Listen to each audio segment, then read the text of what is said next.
নমস্কাৰ ছাত্ৰ ছাত্ৰীসকল, মই তোমালোকক স্বাগতম জনাইছোঁ মোৰ ইউটিউব চেনেলত। ছাত্ৰ ছাত্ৰীসকল, আজি আমি ক্লাছ 8ৰ অসমীয়া বিষয়ৰ অষ্টম অধ্যায় শ্ৰী শ্ৰী শংকৰদেৱৰ প্ৰশ্ন উত্তৰকেইটা আলোচনা কৰিবলৈ গৈ আছোঁ। তো ছাত্ৰ ছাত্ৰীসকল, ব'লা আমি আৰম্ভ কৰোঁ। 1 নম্বৰ কৈছে, কবিতাটো শুদ্ধকৈ লয় ছন্দ ৰক্ষা কৰি পঢ়া। তো কিতাপৰ পৰা তোমালোকে এইটো পঢ়ি ল'বা 1 নম্বৰটো। 2 নম্বৰ কৈছে, কবিতাটো একক আৰু দলীয়ভাৱে আবৃত্তি কৰা। এইটো স্কুলত তোমালোকে কৰিবা, ছাৰ বাইদেউৰ লগত প্ৰেক্টিছ কৰিবা। 3 নম্বৰ, উত্তৰ দিব কৈছে। তো ক নম্বৰ প্ৰশ্নটো কৈছে, কবিয়ে ধ্যানমগ্ন যোগী বুলি কাক কৈছে? উত্তৰটো হ'ব, কবিয়ে ধ্যানমগ্ন যোগী বুলি শ্ৰী শ্ৰী শংকৰদেৱৰ কথা কৈছে। খ নম্বৰ প্ৰশ্নটো, কবিয়ে কিহেৰে ভূমি পবিত্ৰ কৰাৰ কথা কৈছে? উত্তৰটো হ'ব, কবিয়ে গুৰুজনাৰ আৱিৰ্ভাৱ আৰু জ্ঞানৰ পবিত্ৰ কিৰণেৰে অসম ভূমিক পবিত্ৰ কৰাৰ কথা কৈছে। গ নম্বৰ প্ৰশ্নটো, কবি কাননত কি বজোৱাৰ কথা কৈছে? উত্তৰটো হ'ব, কবি কাননত বীণা বজোৱাৰ কথা কৈছে। গ নম্বৰ প্ৰশ্নটো, মৰতত কোনে কিহৰ বাতৰি আনি দিলে? উত্তৰটো হ'ব, গুৰু শ্ৰী শ্ৰী শংকৰদেৱে স্বৰ্গৰ বাতৰি আনি মৰতত বিলালেহি বুলি কবিয়ে কৈছে। ঙ নম্বৰ প্ৰশ্নটো কৈছে, কবিতাটোত অসমৰ ঘৰে ঘৰে কি বাজি উঠাৰ কথা কোৱা হৈছে? উত্তৰটো হ'ব, মধুৰ ঝংকাৰ অসমৰ প্ৰতি ঘৰে ঘৰে বাজি উঠিছে বুলি কবিয়ে কৈছে।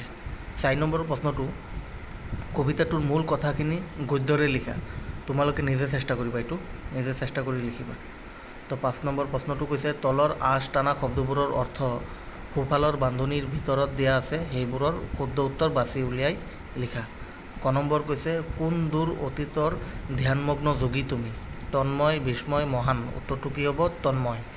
খ নম্বৰ প্ৰশ্নটো, গোটেই অসম ভূমি বিস্তৃত জীৱনী যাৰ শিপাই যোৱা নাইকিয়া হোৱা বিয়পি পৰা। উত্তৰটো কি হ'ব? বিয়পি পৰা।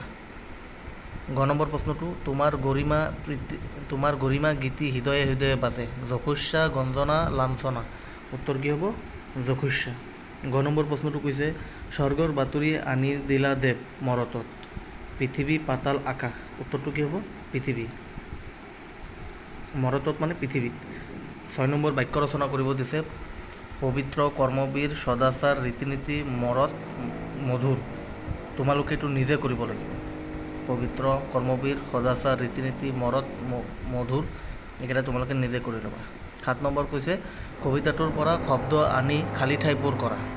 উত্তৰটো কৈছে, মধুৰ ঝংকাৰ তাৰ গভীৰ উদাৰ সুৰে, আজি উঠিছে বাজি অসমৰ ঘৰে ঘৰে, যি বীণাৰ সুৰেৰি প্ৰেম মন্দাকিনী ধাৰা, অসমীয়া সাধনা বলে নমালা স্বৰ্গৰ পৰা। 8 নম্বৰ কৈছে, প্ৰসংগ সংগতি দৰ্শাই ব্যাখ্যা কৰা। ক নম্বৰ, নিৰলে বজাই বীণা কোন কবি কাননত স্বৰ্গৰ বাতৰি আনি দিলা দেৱ মৰতত। উত্তৰ, উক্ত কবিতাৰ কেইখাৰী আমাৰ পাঠ্যপুথি অংকুৰণ অষ্টম ভাগৰ বনফুলৰ কবি যতীন্দ্ৰনাথ দুৱৰাদেৱে লিখা শ্ৰী শ্ৰী শংকৰদেৱ নামৰ কবিতাটোৰ পৰা তুলি দিয়া হৈছে। ইয়াত কবিয়ে শ্ৰী শ্ৰী শংকৰদেৱে কেনেদৰে একান্ত সাধনাৰে কাব্যসমূহৰ ৰচনা কৰি মানুহক ঈশ্বৰৰ জ্ঞান দিছিল সেই কথা বুজাব বিচাৰিছে। শ্ৰী শ্ৰী শংকৰদেৱে নাম ধৰ্ম প্ৰচাৰৰ উদ্দেশ্য বহুতো গ্ৰন্থ ৰচনা কৰিছিল। তেখেতে সাধাৰণ মানুহে বুজিব পৰাকৈ ঈশ্বৰৰ মহিমা প্ৰকাশক এই গ্ৰন্থসমূহ লিখিছিল। সেই সময়ত এনেদৰে সাহিত্য সংস্কৃতিৰ চৰ্চা কৰা বৰ বেছি মানুহ নাছিল। তেখেতে প্ৰায় অকলেই সাহিত্যৰ জগতখনত অশেষ কষ্ট কৰি মানুহৰ মাজলৈ ঈশ্বৰৰ বাতৰি আনি দিছিল। মানুহে তেওঁৰ লেখনিৰ যোগেদি ঈশ্বৰৰ জ্ঞান লাভ কৰিব পাৰিছিল। খ নম্বৰ ব্যাখ্যাটো কৈছে, তোমাৰ জীৱনী দেৱ লিখে এনে খাদ্যকাৰ, গোটেই অসম ভূমি বিস্তৃত জীৱনী যাৰ। উত্তৰ, উক্ত কবিতাৰ জৰিয়তে আমাৰ পাঠ্যপুথি অংকুৰণৰ অষ্টম ভাগৰ অন্তৰ্গত যতীন্দ্ৰনাথ দুৱৰাদেৱে ৰচনা কৰা শ্ৰী শ্ৰী শংকৰদেৱ নামৰ কবিতাটোৰ পৰা তুলি দিয়া হৈছে। ইয়াত কবিয়ে গুৰুজনাৰ প্ৰতিভা তথা অসমৰ সাহিত্য সমাজ সংস্কৃতিত থকা তেখেতৰ অৱদানৰ কথা ক'বলৈ গৈ এনেদৰে উল্লেখ কৰিছে। শ্ৰী শ্ৰী শংকৰদেৱে কেৱল ধৰ্মগুৰুৱেই নাছিল, তেখেতে অসমৰ সমাজ সংস্কৃতিৰ সকলো দিশলৈকে নতুন চিন্তাৰ প্ৰৱাহ বোৱাই আনি অসমখনক নতুনকৈ সাজাইছিল। অসমৰ প্ৰতিটো দিশতে তেখেতৰ অৱদান অসীম।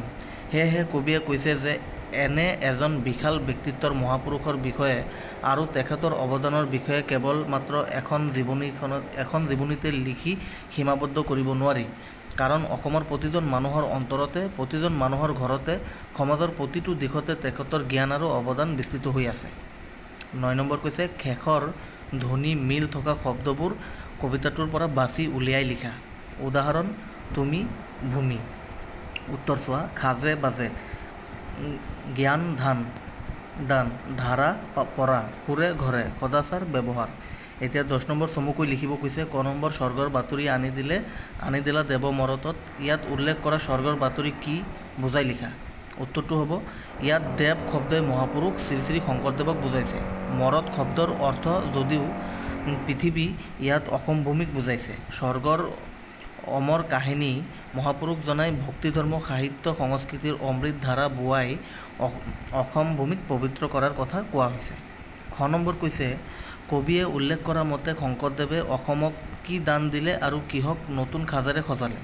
উত্তৰটো হ'ব, কবিয়ে উল্লেখ কৰা মতে মহাপুৰুষ শংকৰদেৱে অসমক ভক্তি ধৰ্ম ভাষা সাহিত্য সংস্কৃতি ৰীতি নীতি আদি দান দি অসমৰ সকলোকে নতুন সাজেৰে সজালে। গ নম্বৰ কৈছে, কত যতনেৰে দেৱ গাঁঠিলা এই মালাধাৰী। ইয়াত কোনে কি মালা গাঁথাৰ কথা কৈছে বুজাই লিখা। উত্তৰটো হ'ব, কত যতনেৰে দেৱ গাঁঠিলা এই মালাধাৰী।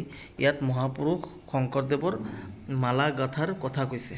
গ নম্বৰ প্ৰশ্নটো, শংকৰদেৱে অসমীয়া সমাজৰ পৰা কি কি আঁতৰালে। উত্তৰটো হ'ব, শংকৰদেৱে অসমীয়া সমাজৰ পৰা ক্ষুদ্ৰ স্বাৰ্থ বীনভাৱ সৰু বৰ এনেবোৰ ভাৱ আঁতৰালে। 11 নম্বৰ কৈছে, তলত দিয়া শব্দসমূহৰ সমাৰ্থক শব্দ পাঠৰ পৰা বাছি উলিয়াই লিখা। পৃথিৱী, মৰত ধৰণী ধৰা, মৰম আদৰ, সন্যাসী যোগী, অন্তৰ হৃদয় বাহিয়া, বাগিচা কানন, গংগা মন্দাকিনী, গৌৰৱ গৰিমা, মিঠা মধুৰ। 12 নম্বৰ কৈছে, তলত দিয়া শব্দসমূহৰ বিপৰীত অৰ্থ বুজোৱা শব্দ লিখা। অতীত বৰ্তমান, পুণ্য পাপ, প্ৰেম ঘৃণা, পবিত্ৰ অপবিত্ৰ, জীৱন মৰণ, অশেষ শেষ। 13 নম্বৰ প্ৰশ্নটো কৈছে, কবিতাটোৰ পৰা বিশেষ্য আৰু বিশেষণ পদবোৰ বাছি উলিয়াই দুখন তালিকা প্ৰস্তুত কৰা। উত্তৰটো হ'ব বিশেষ্য, যোগী, বীণা, কানন, মৰত, মন্দাকিনী, স্বৰ্গ, অসম, ভাষা, দেৱ, বেদ, সাধনা ইত্যাদি। বিশেষ্য পদ মানে নাম বুজোৱা পদকে বিশেষ্য পদ বোলে। ইয়াত খালি নামবোৰ বুজাইছে। কি বুজাইছে? যোগী, বীণা, কানন, মৰত, মন্দাকিনী, স্বৰ্গ, অসম, ভাষা, দেৱ, বেদ, সাধনা ইত্যাদি। আৰু বিশেষণ গুণ বুজোৱা পদকে পুণ্য, পবিত্ৰ, মধুৰ, গভীৰ, অসীম, ক্ষুদ্ৰ, সৰু, বৰ ইত্যাদি। তো এইটো বিশেষণ পদ বুজাইছে। 14 নম্বৰ কৈছে, যি বিনৰ সুৰেৰেই প্ৰেম মন্দাকিনী ধাৰা। এই ধাৰা শব্দটোৰ লগত বেলেগ বেলেগ শব্দ যোগ কৰি বেলেগ বেলেগ অৰ্থ প্ৰকাশ কৰা হয়। তলত তাৰে কেইটামান শব্দ দিয়া হৈছে। এই শব্দকেইটাৰ অৰ্থ অভিধান চাই লিখা।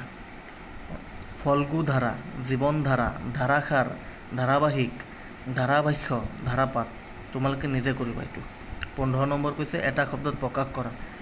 ক নম্বৰ, কেৱল এজন দেৱতাৰ ওচৰত শৰণ লোৱা, একক শৰণ। খ নম্বৰ, বিষ্ণুক ভক্তি কৰে যি বৈষ্ণৱ। গ নম্বৰ, একে গুৰুৰ শিষ্য হৰিভকত বা সতীৰ্থ। গ নম্বৰ, পিতৃ মাতৃহীন সন্তান কি হ'ব? ঘাটমাউৰা। ঙ নম্বৰ, সত্ৰ সম্বন্ধীয় সত্ৰীয়া। তো ছাত্ৰ ছাত্ৰীসকল, তোমালোকে এই প্ৰশ্নোত্তৰবোৰ ঘৰত কৰিবা, এইবোৰ শিকিবা, পৰীক্ষাত আহিব এইবোৰ। তো ছাত্ৰ ছাত্ৰীসকল, তোমালোকে মোৰ ইউটিউব চেনেলটো ছাবস্ক্ৰাইব কৰিবা, লাইক কৰিবা আৰু ভিডিঅ'টো ভাল লাগিলে শ্বেয়াৰ কৰিবা। বহুত বহুত ধন্যবাদ।